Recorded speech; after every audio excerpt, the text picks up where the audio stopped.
Hi friends, പുതിയൊരു വീഡിയോയിലേക്ക് എല്ലാവർക്കും സ്വാഗതം. തങ്കച്ചിയും സ്വാമിയും കൂടി സംസാരിക്കുകയാണ്. തങ്കച്ചി സ്വാമിയോട് പറയാണ്, ആ ജയശങ്കറുമായി ഒരു ഒത്തുതീർപ്പിന് സ്വാമി നീ പോയി സംസാരിക്കണം. കാരണം എനിക്കിപ്പോൾ കുറച്ച് ക്യാഷ് ആയിട്ടുള്ളത് കൊണ്ട് തന്നെ എനിക്കിപ്പോൾ ജയശങ്കറുമായി ഒത്തുതീർപ്പിന് സംസാരിക്കണമെന്നാണ് ഞാൻ ആഗ്രഹിക്കുന്നത്.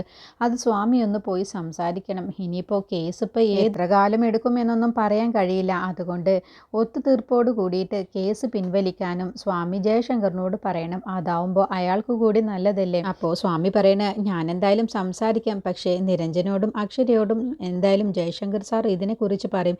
അവരെങ്ങാനും എതിർപ്പുണ്ടാകുമോ എന്നാണ് എനിക്കൊരു സംശയമുള്ളത്. അപ്പോൾ തങ്കച്ചി പറയണം, അതിനിപ്പോൾ ജയശങ്കർ നിരഞ്ജനോടും അക്ഷരയോടും ഒന്നും സംസാരിക്കാറില്ല എന്നല്ലേ നീ പറഞ്ഞത്? അതൊക്കെ ശരി തന്നെയാണ്. അവർ തമ്മിൽ ഇപ്പോൾ അകൽച്ചയിൽ തന്നെയാണ്. പക്ഷേ ഇങ്ങനെയുള്ള കാര്യങ്ങളൊക്കെ വരുമ്പോൾ ജയശങ്കർ എന്തായാലും മോളോടും മരുമകനോടും പറയാതിരിക്കില്ല. എന്തായാലും ഞാനൊന്ന് അവരോട് പോയി സംസാരിക്കട്ടെ, എന്നിട്ട് ബാക്കിയുള്ളത് അപ്പോൾ തീരുമാനിക്കാം എന്ന് പറഞ്ഞ് ജയശങ്കറിനെ കാണാൻ സ്വാമി ചെല്ലുകയാണ്. പിന്നീട് ദേവിക ഓഫീസിലേക്ക് പോവാൻ വേണ്ടി ഇറങ്ങുകയാണ്. ആ സമയത്ത് പാർവതി ചെന്നിട്ട് ചോദിക്കുകയാണ്, അല്ല നീ എന്താണാവോ ഇന്ന് നേരത്തെ പോകുന്നത്? അപ്പോൾ ദേവിക പറയണ, ഒരാളെ കാണാൻ്റെ ആവശ്യമുണ്ട് അമ്മേ. അത് കേട്ടപ്പോൾ പാർവതി പറയണ, ആളാരാണെന്നുള്ളതൊക്കെ എനിക്ക് മനസ്സിലായി. അവനെ കാണാനല്ലേ? ആര്? സിദ്ധുവിനെ കാണാനല്ലേ നീ നേരത്തെ പോകുന്നത്? അത് കേട്ടപ്പോൾ ദേവിക പറയണേ, എനിക്കങ്ങനെ സിദ്ധുവിനെ കാണാനാണ് പോകുന്നതെങ്കിൽ എനിക്ക് അമ്മയോട് പറയാനൊന്നും ഒരു മടിയുമില്ല. ഞാൻ സിദ്ധുവിനെ കാണാൻ തന്നെയാണ് പോവും എന്ന് അമ്മയോട് പറയും. ഇതിപ്പോൾ അതിനല്ല, ഇതിപ്പോൾ ഓഫീസിലെ ഒരു ആവശ്യത്തിന് വേണ്ടി പോവുകയാണ്.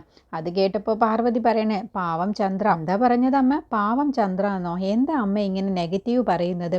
ഞാൻ പറയുന്നതിലാണോ കുറ്റമുള്ളത്? അമ്മയോട് എത്ര പറഞ്ഞിട്ടും കാര്യമില്ല എന്നുള്ള ഭാവത്തിലാണ് കേട്ടോ ദേവിക നിൽക്കുന്നത്. എന്നിട്ട് ദേവിക പറയാം, അമ്മയോടൊരു കാര്യം പറയാനുണ്ട്. അമ്മയുടെ മാനസപുത്രനില്ലേ ആ ശരത്ത്, അവനെ എത്രയും പെട്ടെന്ന് ക്രൈംബ്രാഞ്ച് അറസ്റ്റ് ചെയ്യും. അത് കേട്ടപ്പോൾ പാർവതി ദേഷ്യം പിടിച്ചിട്ട്, മതിയടി പറഞ്ഞത്.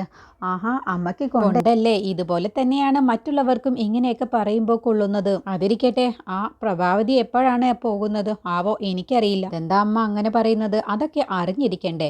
ലക്ഷണം കണ്ടിട്ട് അവരിവിടെ സ്ഥിരതാമസമാക്കുന്നത് പോലെയാണ് എനിക്ക് തോന്നുന്നത്. അപ്പോൾ പാർവതി പറയണ, അതെ, എനിക്ക് അവരോട് ഇറങ്ങിപ്പോവാനൊന്നും പറയാൻ കഴിയില്ല.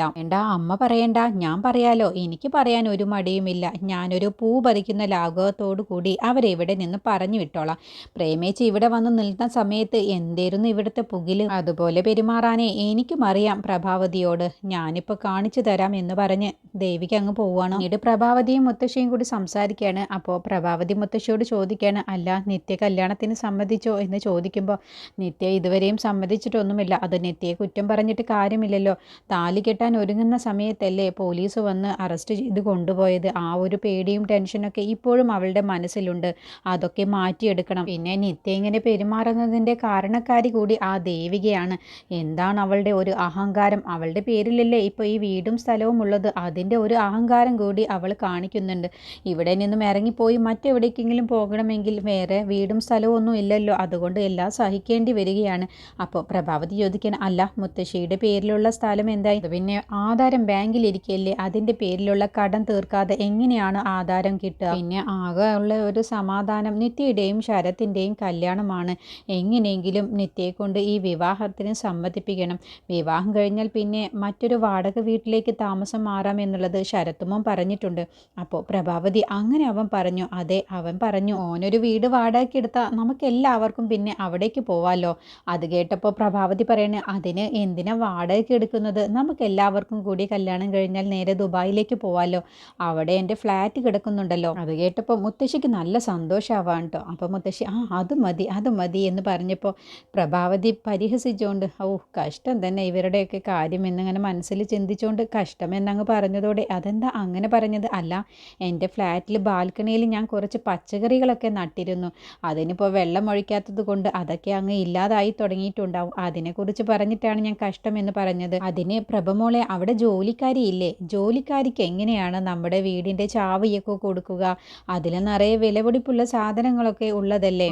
അത് ശരിയാണ്, ആരെയും വിശ്വസിക്കാൻ പറ്റില്ല. അപ്പോൾ പ്രഭാവതി കളിയാക്കിയ മട്ടിൽ പറയണേ, മുത്തശ്ശി ഇപ്പോൾ പറഞ്ഞത് തന്നെയാണ് പരമാർത്ഥം എന്ന് പറഞ്ഞ് പ്രഭാവതി അവിടെ പോവുകയാണ്. പിന്നീട് ദേവിക ഓഫീസിലേക്ക് പോകാൻ വേണ്ടി ഇറങ്ങുന്ന സമയത്ത് ഫ്രണ്ടിൽ തന്നെ ശരത്ത് ആപ്പിൾ ഇരുന്ന് കഴിച്ചുകൊണ്ടിരിക്കുകയാണ്. അപ്പോൾ ദേവിക പറയണ, അല്ല ആപ്പിൾ കഴിച്ചത് കഴിഞ്ഞാലേ പിന്നെ ഡ്രൈ ഫ്രൂട്ട്സ് വല്ലതും വേണ്ടി വരുമോ? ആറിന് വേണ്ടി വരും. അല്ല നിൻ്റെ അമ്മയുടെ പരിപാടി എന്താണാവോ? അമ്മയുടെ പരിപാടി എന്താണെന്നുള്ളത് എന്നുള്ളത് അമ്മയോട് തന്നെ ചോദിച്ചു നോക്കണം. എങ്കിൽ നിന്റെ അമ്മയോട് ഞാൻ വൈകിട്ട് ഇവിടേക്ക് വരുമ്പോഴത്തേക്കും ഇവിടെ നിന്നും പോവാൻ വേണ്ടി പറയണം. എൻ്റെ അമ്മ ഇവിടെ താമസിക്കുന്നത് കൊണ്ട് നിങ്ങൾക്ക് എന്താണ് പ്രശ്നം? എനിക്ക് പല പ്രശ്നങ്ങളുമുണ്ട്. അതൊന്നും നിന്നോട് പറയാൻ എനിക്ക് സൗകര്യമില്ല. ഞാൻ പറയുന്നത് നീ അങ്ങ് അനുസരിച്ചാൽ മതി.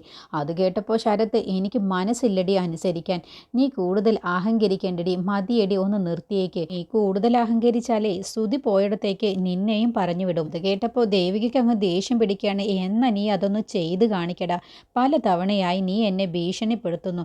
നിനക്ക് എന്നെ ഇതുവരെയും എൻ്റെ ചെറുവിലനാക്കാൻ പോലിനെ കൊണ്ട് കഴിഞ്ഞിട്ടില്ല. പക്ഷേ ഞാൻ നിന്നെ ജയിൽ വരെ എത്തിച്ചില്ലേ? ഇനി അടുത്തത് നിന്നെ ഞാൻ ശവകുടീരത്തിൽ വരെ എത്തിക്കുമെടാ. ഇറങ്ങി പോടി, ഒന്ന് ചലക്കാതെ. അത് നിന്റെ തള്ളയോട് പോയി പറഞ്ഞാൽ മതിയടാ. ഇത് എൻ്റെ വീടാണ്. ഇവിടെ കിടന്ന് വിളച്ചിലെടുത്താലേ റോഡിൽ പോയി കിടക്കും. എന്നാ നീ അതൊന്ന് ചെയ്ത് കാണിക്കടി. എടി, നീ എന്നെ ഒന്ന് ഇറക്കി വിടടി. എന്ന് ഇപ്പം തന്നെ നീ അതൊന്ന് ചെയ്ത് കാണിക്കടി എന്ന് പറഞ്ഞ് ശരത്ത് ദേവികയോട് കൂടുതൽ കയർക്കുകയാണ്.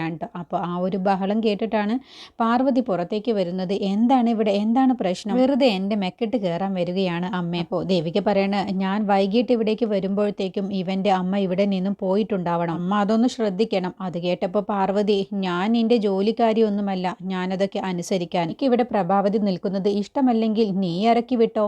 അപ്പോൾ ശരത്ത് പറയണ, അമ്മ ഇവിടെ നിന്നോട്ടെ അമ്മേ. അപ്പോൾ ദേവിക ഒച്ചയെടുത്തോണ്ട് പറയണേ, അങ്ങനെ ഇപ്പോൾ ഇവിടെ നിൽക്കണ്ട. മര്യാദയ്ക്ക് നിന്റെ അമ്മയെ ഇവിടെ നിന്നും ഞാൻ വരുമ്പോഴത്തേക്കും പറഞ്ഞു വിടണം. അപ്പോൾ പാർവതി പറയണേ, എന്തിനാടി നീ ഇങ്ങനെ രാവിലെ തന്നെ അവൻ്റെ മെക്കിട്ട് കയറാൻ വേണ്ടി നിൽക്കുന്നത്? അവന് വയ്യാതിരിക്കുകയല്ലേ? വയ്യാതിരിക്കുന്ന അവനൊന്ന് റെസ്റ്റ് എടുത്തോട്ടെ. അവൻ റെസ്റ്റ് എടുത്തോട്ടെ, അതിന് എനിക്കെന്താ കുഴപ്പം? അവൻ്റെ അമ്മ ഇവിടെ ഉണ്ടാവാൻ പാടില്ല. അതുമാത്രമാണ് എനിക്ക് ഇവനോട് പറയാനുള്ളത് എന്നും പറഞ്ഞ് ദേവിക ദേഷ്യം പിടിച്ച് അങ്ങ് പോവുകയാണ്. ദേവിക പോയി കഴിഞ്ഞ ശേഷം ശരത്ത് പാർവതിയുടെ മുന്നിൽ അഭിനയിക്കുകയാണ്. അമ്മയ്ക്ക് ഒന്നും തോന്നരുത്, ഞങ്ങൾ ഇവിടെ നിന്ന് പോവുകയാണ്. ഞങ്ങൾക്ക് വേറെ വീടും സ്ഥലവും ഒന്നും ഇല്ലാഞ്ഞിട്ടല്ല ഇവിടെ വന്ന് നിൽക്കുന്നത്. ഞങ്ങൾക്ക് നിങ്ങളോടുള്ള ഇഷ്ടക്കൂടുതൽ കൊണ്ടാണ് ഇവിടെ തന്നെ എല്ലാം സഹിച്ച് കടിച്ചു പിടിച്ച് നിൽക്കുന്നത്. അപ്പോൾ പാർവതി പറയണ, മോൻ്റെ ഈ പ്രയാസം എനിക്ക് മനസ്സിലാകുന്നുണ്ട്. പക്ഷേ അവൾ ഇത്രയ്ക്ക് ദുഷ്ടത്തിയാണെന്നുള്ളത് എനിക്കറിയില്ലായിരുന്നു. ഇതിന് ഞാൻ അമ്മയാണ് കുറ്റം പറയൂ. എവിടെ നിന്നോ വലിഞ്ഞു കയറി വന്ന അവർക്ക് എന്തിനാണ് ഇവിടെ ഇത്രയ്ക്കധികം സ്വാതന്ത്ര്യം കൊടുത്തത്? സുധി സാറിൻ്റെ കൂടെ ഒരു ദിവസം പോലും അവർക്ക് താമസിക്കാൻ കഴിഞ്ഞിട്ടില്ല. എന്നിട്ടിപ്പോൾ അവർ ഈ വീടിൻ്റെ ഓണറായി. അപ്പോൾ പാർവതി പറയണേ, നീ പറഞ്ഞത് ശരിയാണ് മോനെ. എനിക്ക് അന്ന് തന്നെ അവളെ ഇവിടെ നിന്നും അടിച്ചിറക്കണമായിരുന്നു. ഞാനത് ചെയ്തില്ല. അപ്പോൾ ശരത്ത് പറയണേ, ഇനിയിപ്പോൾ പറഞ്ഞിട്ട് കാര്യമില്ല. എന്തായാലും ഞങ്ങൾ ഇന്ന് തന്നെ പോവുകയാണ് അമ്മേ. അതാണ് ഏറ്റവും നല്ലത്. നമുക്ക് അഭിമാനം എന്ന് പറഞ്ഞൊരു സാധനമുണ്ടല്ലോ. ഞങ്ങളോട് ഇവിടെ നിന്നും ഇറങ്ങി പോവാൻ വേണ്ടി ദേവിക പറഞ്ഞതല്ലേ. ഇനിയിപ്പോൾ അതാണ് നല്ലത്. അപ്പോൾ പിന്നെ മോന് പിന്നെ ഇവിടേക്ക് വരില്ലേ? ഇല്ല, ഞാൻ പിന്നെ ഇവിടേക്ക് വരില്ല. അപ്പോൾ പിന്നെ കല്യാണം എന്തായാലും നടക്കും. ഞാനത് അമ്മയ്ക്ക് തന്ന വാക്കല്ലേ, അത് ഉറപ്പായും നടക്കും. അപ്പോൾ പാർവതി പറയണം, ഇല്ല മോനെ, നീ എവിടേക്കും പോവില്ല. നിങ്ങൾ രണ്ടുപേരും ഈ വീട്ടിൽ തന്നെ താമസിക്കും. ഒന്നും നിങ്ങളെ ചെയ്യാൻ പോകുന്നില്ല. അതിനുള്ള വഴിയൊക്കെ ഞാൻ നോക്കിക്കോളാം. നിങ്ങളെ രണ്ടുപേരെയും ഇവിടെ നിന്നും ഇറക്കി വിട്ടാലേ അന്നെടുത്ത അതേ അടവ് തന്നെ ഞാൻ എടുക്കും. ഞാനും തീയും മുത്തശ്ശിയും മനോഹരേട്ടനും അങ്ങനെ എല്ലാവരും കൂടി ഇറങ്ങുമെന്ന് പറഞ്ഞ് അവളെ ഭീഷണിപ്പെടുത്തും.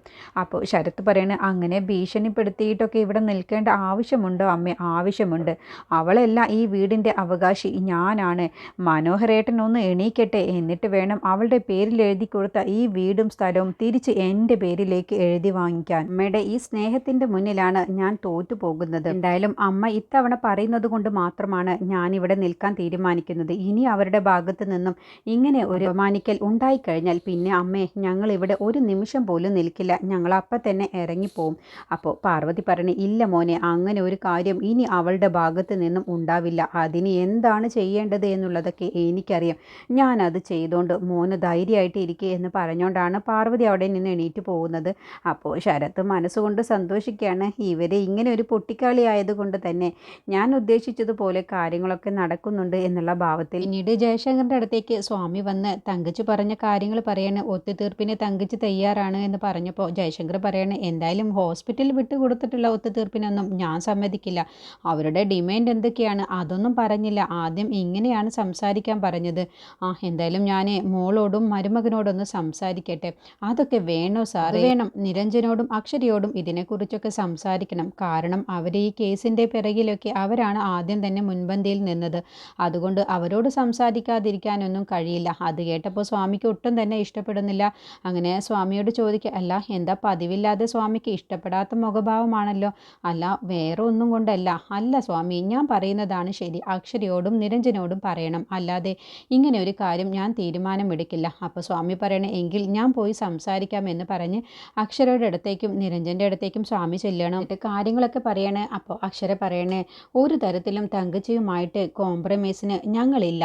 എന്തായാലും കേസ് നടക്കുകയല്ലേ, അതിൻ്റെ വിധി വരട്ടെ. അപ്പോൾ സ്വാമി ഒരുപാട് പറയുകയാണ്, അത് വേണ്ട മേഡം എന്ന് പറയുമ്പോൾ, അല്ല നിങ്ങൾക്കിപ്പോൾ ഇതിലെന്താണ് ലാഭം? എനിക്ക് എന്ത് ലാഭം? അല്ലാതെ നിങ്ങൾ ഇതിന് പുറപ്പെടില്ലല്ലോ. എന്തോ ഒരു ലാഭമുണ്ട്, അതുകൊണ്ടാണ്. എനിക്കൊരു ലാഭവും ഞാൻ ഉദ്ദേശിച്ചിട്ടില്ല. ഞാൻ ഈ വീടിൻ്റെ നന്മ മാത്രമാണ് ഇതുവരെയും കരുതിയിട്ടുള്ളൂ. അതുമാത്രമാണ് ഞാൻ ചെയ്തിട്ടുള്ളൂ. ഈ പറഞ്ഞതൊക്കെ ഡാഡി വിശ്വസിക്കും, പക്ഷേ ഞാൻ വിശ്വസിക്കില്ല. നിങ്ങൾക്കിതിലെന്തോ ഒരു ലാഭമുണ്ട്, അതുകൊണ്ട് മാത്രമാണ് നിങ്ങളിപ്പോൾ ഇതിനിറങ്ങിയിട്ടുള്ളത്. പക്ഷേ ഞങ്ങൾ ഈ ഒത്തുതീർപ്പിന് തയ്യാറല്ല. വിധി വരട്ടെ, വിധി വരുന്നത് വരെ ഞങ്ങൾ കാത്തിരുന്നോളാം. അല്ലാതെ നിങ്ങൾ വന്ന് സംസാരിച്ചിട്ട് ഒരു കാര്യവുമില്ല. ഞാൻ ഈ പറഞ്ഞത് പോയി തങ്കച്ചിയോട് പറഞ്ഞേക്ക് എന്നും പറഞ്ഞ് അക്ഷര അവിടെ നിന്ന് പോവാണ്. അപ്പോൾ സ്വാമി ഇനിയിപ്പോൾ എന്ത് പറയും തങ്കച്ചിയോട് എന്നുള്ള ഭാവത്തിൽ ആലോചിച്ച് നിൽക്കാൻ കേട്ടോ. പിന്നീട് ശരത്തും പ്രഭാവതിയും കൂടി സംസാരിക്കണം. എടാ, എൻ്റെ കാര്യത്തിൽ ഒരു തീരുമാനമുണ്ടാക്ക്. ഞാൻ എന്ത് ചെയ്യണം? അമ്മ ഇപ്പോൾ തൽക്കാലം ഒരു തീരുമാനവും എടുക്കണ്ട, ഇവിടെ തന്നെ താമസിക്കണം. അതെങ്ങനെ ശരിയാവും? അത് തന്നെയാണ് ശരിയാവും. അമ്മ ഇപ്പോൾ പെരുവഴിയിലൊന്നും അല്ലല്ലോ താമസിക്കുന്നത്, ഇവിടെയല്ലേ. അതുകൊണ്ട് അമ്മ ഞാൻ പറയുന്നത് പോലെ ഇവിടെ താമസിക്കാൻ നോക്ക്. അമ്മയ്ക്കിപ്പോൾ വേറെ എന്താ വേണ്ടത്? എനിക്ക് എൻ്റെ കാശ് വേണം. എന്ത് കാശ്? എൻ്റെ സ്ഥലം വിറ്റ ആ കാശ് എനിക്ക് വേണം. അത് അമ്മ സൂക്ഷിക്കാഞ്ഞതുകൊണ്ടല്ലേ അത് നഷ്ടപ്പെട്ടത്. അത് നിൻ്റെ ആളുകളല്ലേ പിടുത്തോണ്ട് പോയത്. അതുകൊണ്ട് എൻ്റെ കാശ് എനിക്ക് തിരിച്ചു കിട്ടണം. അതിപ്പോൾ എന്തായാലും അമ്മയ്ക്ക് തിരിച്ചു തരാൻ എന്നെക്കൊണ്ട് കഴിയില്ല. അതുകൊണ്ട് അമ്മ ഇപ്പോൾ ഞാൻ പറയുന്നത് പോലെ അങ്ങ് അനുസരിച്ചേക്ക്, ഇവിടെ തന്നെ താമസിക്കാൻ വേണ്ടി നോക്ക്. അപ്പോൾ പ്രഭാവതി അങ്ങ് ശപിക്കുകയാണ്. അപ്പോൾ ശരത്ത് പറയണം, ഇങ്ങനെ ശപിച്ചോ? ഒരു കാലത്തും രക്ഷപ്പെടാതെ ഇങ്ങനെ തന്നെ മുന്നോട്ട് പോകണമെന്നാണോ അമ്മ ആഗ്രഹിക്കുന്നത്? എങ്ങനെയെങ്കിലും ഒന്ന് രക്ഷപ്പെടാൻ വേണ്ടിയിട്ടാണ് മറ്റുള്ളവർ ഇതൊക്കെ ചെയ്തു കൂട്ടുന്നത്. എന്നിട്ട് ശപിക്കാൻ നോക്കുന്നു. അമ്മയ്ക്ക് അമ്മയുടെ ഇഷ്ടം പോലെ ചെയ്തോ എന്ന് പറഞ്ഞ് ശരത്ത് ദേഷ്യം പിടിച്ച് അങ്ങ് അകത്ത് പോവാട്ടോ. അപ്പോൾ പ്രഭാവതി തൽക്കാലം ഇനി ദേവികയുടെ വീട്ടിൽ തന്നെ താമസിക്കാം എന്ന് തീരുമാനിക്കുകയാണ്. പിന്നീട് പൊന്നുമണി പരുന്തിനെ കാണാൻ വേണ്ടി ജയിലിലേക്ക് പോവാണ്. എന്നിട്ട് കുറ്റബോധത്തോട് കൂടിയിട്ട് പരുന്തിനോട് സംസാരിക്കാൻ കേട്ടോ. ഞാൻ കാരണമാണ് ഒരു തെറ്റും ചെയ്യാത്ത നിങ്ങൾക്ക് ഇപ്പോൾ ഈ ശിക്ഷ അനുഭവിക്കേണ്ടി വന്നത്. ഞാൻ എല്ലാ സത്യങ്ങളും പറഞ്ഞാൽ നിങ്ങളെ വെറുതെ വിടും, ഞാൻ അനുഭവിച്ചോളാം. അപ്പോൾ പരുന്ത് പറയണ, വേണ്ട, അതിൻ്റെ ഒന്നും ഒരു ആവശ്യവുമില്ല. ജയിലെന്ന് പറഞ്ഞാൽ അത്ര സുഖമുള്ള കാര്യമൊന്നുമല്ല. ഇവിടെ കിടന്ന് അനുഭവിക്കുമ്പോഴാണ് അത് മനസ്സിലാവും. ഞാൻ എൻ്റെ എല്ലാ തെറ്റുകളും ഞാൻ അവസാനിപ്പിച്ച് ഒരു പുതിയ മനുഷ്യനാവാൻ വേണ്ടി തുടങ്ങിയതായിരുന്നു. അതിനു വേണ്ടിയാണ് ക്ലിനിക്കിലേക്ക് ജോലിക്ക് പോയത്. പക്ഷേ എനിക്ക് ഈ അവസ്ഥയാണ് വന്നത്. പക്ഷേ ഞാൻ കുറേ കാലം മുന്നേ ഞാൻ ഒരുപാട് പാപങ്ങൾ ചെയ്തിട്ടുണ്ട്. ഒരുപാട് കാര്യങ്ങൾ ചെയ്തത് കൊണ്ട് അതെല്ലാം അനുഭവിക്കാതെ ഈ ഭൂമിയിൽ നിന്നും പോവാൻ കഴിയില്ലല്ലോ. ആരെന്ത് തെറ്റ് ചെയ്താലും ആ തെറ്റ് ഭൂമിയിൽ നിന്ന് തന്നെ അനുഭവിക്കാതെ ഒരാൾക്കും ഈ ഭൂമി വിട്ട് പോവാൻ കഴിയില്ല. അപ്പോൾ പൊന്നുമണി പറയണേ, ഞാൻ ചെയ്ത തെറ്റിനും അപ്പോൾ എനിക്കും അനുഭവിക്കേണ്ടി വരും. അതുകൊണ്ട് ഞാൻ തന്നെ ഈ കുറ്റം ഏറ്റെടുത്തോളാം. വേണ്ട പൊന്നുമണി, കൂടുതൽ സംസാരിക്കാതെ ഇവിടെ നിന്ന് പോവാൻ നോക്ക്. ഇതിപ്പോൾ ഏതായാലും കുറ്റം ഞാൻ ഏറ്റെടുത്തില്ലേ. ഇനിയെങ്കിലും തെറ്റും ശരിയും മനസ്സിലാക്കി ജീവിക്കാൻ വേണ്ടി നോക്ക്. ഇനിയെങ്കിലും നല്ലതിന് വേണ്ടി ജീവിക്കാൻ നോക്ക് എന്ന് പറഞ്ഞ് പരുന്ത് ഉപദേശിച്ച ശേഷം അങ്ങ് പോവുകയാണ്. അപ്പോൾ പൊന്നുമണിക്ക് നല്ല സങ്കടമാവാണ്.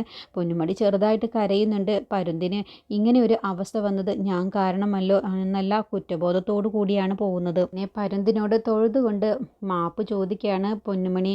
എന്നതിൻ്റെ ശേഷമാണ് ജയിലിൽ നിന്നും പോകുന്നത്. പിന്നീട് സിദ്ധുവും ദേവികയും കൂടി പ്രിയയുടെ വീട്ടിലേക്ക് പോവുകയാണ്. വിഷ്ണുവിനെ കുറിച്ചുള്ള എല്ലാ കാര്യങ്ങളും പ്രിയയുടെ ഏട്ടനോട് ചോദിച്ചറിയാൻ വേണ്ടി. ഇനി അടുത്തത് ശരത്ത് അടുത്ത നമ്പർ ഇറക്കുകയാണ്. പാർവതിയോട് പറയണേ, ദേവികയും ഈ വീട്ടിലുള്ള ആരും അറിയാതെ നമുക്ക് നിത്യയുടെ കഴുത്തിൽ ഇവിടെ നിന്ന് തന്നെ താലി കെട്ടാം.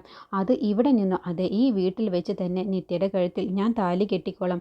അമ്മയ്ക്ക് സമ്മതമാണോ? എങ്കിൽ ആരും അറിയാതെ അതിനുള്ള വഴി നോക്കണം അമ്മ എന്ന് പറയട്ടോ. അങ്ങനെ നിത്യയുടെ വിവാഹം കഴിക്കാനുള്ള കാര്യങ്ങളാണ് ഇനി ശരത്തും മുത്തശ്ശിയും പാർവതിയും കൂടി ചെയ്യുന്നത്. അങ്ങനെ പ്രഭാവതി അകത്തേക്ക് വരുന്ന സമയത്താണ് മുത്തശ്ശി ഒരു നെക്ലസ് എടുത്ത് ഇങ്ങനെ നോക്കുന്നത്.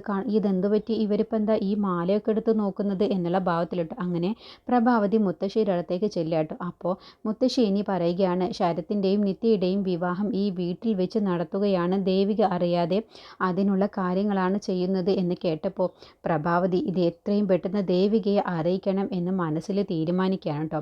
ഈ സമയം പാർവതി മനോഹരൻ്റെ അടുത്തേക്ക് ചെല്ലുകയാണ്. എന്നിട്ട് പറയണ, ദേവികയെ ഒന്നും അറിയാതെ എത്രയും പെട്ടെന്ന് നിത്യയുടെയും ശരത്തിൻ്റെയും വിവാഹം നടത്താനാണ് ഞങ്ങൾ തീരുമാനിച്ചിട്ടുള്ളത് എന്ന് പാർവതി പറഞ്ഞതോടുകൂടി മനോഹരന് ദേഷ്യം പിടിക്കുകയാണ്. അങ്ങനെ മനോഹരൻ്റെ കയ്യിൻ്റെ വിരലുകളൊക്കെ ചലിക്കുകയാണ്. ഇല്ല, ഇതിന് സമ്മതിക്കില്ല എന്നുള്ള ഭാവത്തിൽ, നിൻ്റെ ഉദ്ദേശം നടക്കാൻ പോകുന്നില്ല, അതിന് മുന്നേ തന്നെ ഞാൻ എണീക്കുമിടി എന്നുള്ള ഭാവത്തിലാണ് കേട്ടോ. മനോഹരൻ ഇങ്ങനെ എണീക്കാനുള്ള ആ ഒരു വെമ്പൽ വിള്ളലോട് കൂടിയാണ് കിടക്കുന്നത്. ഇതിനെക്കുറിച്ചുള്ള ബാക്കി റിവ്യൂ അടുത്ത വീഡിയോയിൽ പറയാം.